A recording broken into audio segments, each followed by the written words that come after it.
అందరికీ నమస్కారం. నా పేరు doctor Surendra Nagulapati, consultant vascular and endovascular surgeon, Vikas hospitals, Guntur. మీ కాళ్ళల్లో వాపు వస్తుందా? మీ కాళ్ళల్లో ఉబ్బిన నరాలు కనిపిస్తున్నాయా? మీ కాళ్ళల్లో నడుము చుట్టూ నల్లగా మారిందా? మరియు మానని పుండ్లు మిమ్మల్ని దీర్ఘకాలికంగా వేధిస్తున్నాయా? ఇటువంటి సమస్యలతో మీరు బాధపడుతున్నట్లయితే ఒకసారి హాస్పిటల్కి వచ్చి కన్సల్టేషన్ పొందండి. Thank you. Hi friends, PG న్యూస్కి స్వాగతం. గత 24 గంటల్లో కువైట్ గగనతలంలో తమ సాయుధ దళాలకు ఒక బాలిస్టిక్ క్షిపణి 25 శత్రు డ్రోన్లను గుర్తించి ధ్వంసం చేశాయని కువైట్ రక్షణ మంత్రిత్వ శాఖ ప్రకటించింది. మీడియా సమావేశంలో అధికారిక ప్రతినిధి కల్నల్ సౌద్ ఆల్ అత్వాన్ మాట్లాడుతూ, వాయు రక్షణ వ్యవస్థలు 15 డ్రోన్లను విజయవంతంగా నిర్వీర్యం చేయగా 2 డ్రోన్లు కువైట్ పెట్రోలియం కార్పొరేషన్కు చెందిన రిఫైనరీ యూనిట్పై దాడి చేశాయని తెలిపారు.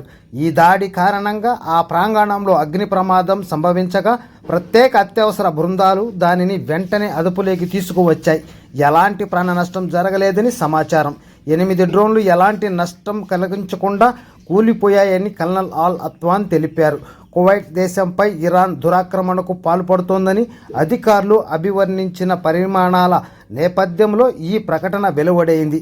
ఈలోగా సైన్యం యొక్క జనరల్ స్టాఫ్ గౌరవనీయులైన అమీర్ Mishal Al Ahmad Al Jaber Al Sabah మరియు గౌరవనీయులైన యువరాజ్ Sabah Khalid Al Ahmad Al సబాలకు, అలాగే కువైట్ ప్రజలకు ఈద్ ఆల్ ఫితర్ శుభాకాంక్షలు తెలియజేస్తూ నిరంతర భద్రత, స్థిరత్వం మరియు శ్రేయస్సు కొనసాగాలని ఆకాంక్షించింది.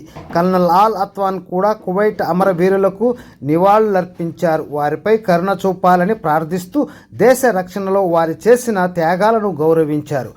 ఓకే ఫ్రెండ్స్, ఇలాంటి మరెన్నో లేటెస్ట్ అప్డేట్స్ ఎప్పటికప్పుడు మీరు పొందాలనుకుంటే మన ఛానల్ని ఇప్పుడే సబ్స్క్రైబ్ చేసుకోండి, బెల్ ఐకాన్ యాక్టివేషన్ చేయండి, వీడియోకి లైక్ చేసి మీ ఫ్రెండ్స్కు, ఫ్యామిలీ మెంబర్స్ అందరికి కూడా షేర్ చేస్తూ మన ఛానల్కి ఆదరణగా ఉంటారని ఆశిస్తున్నాం. Okay bye friends, take care. మరొక వీడియోలో మరిన్ని విషయాలతో మళ్ళీ కలుద్దాం.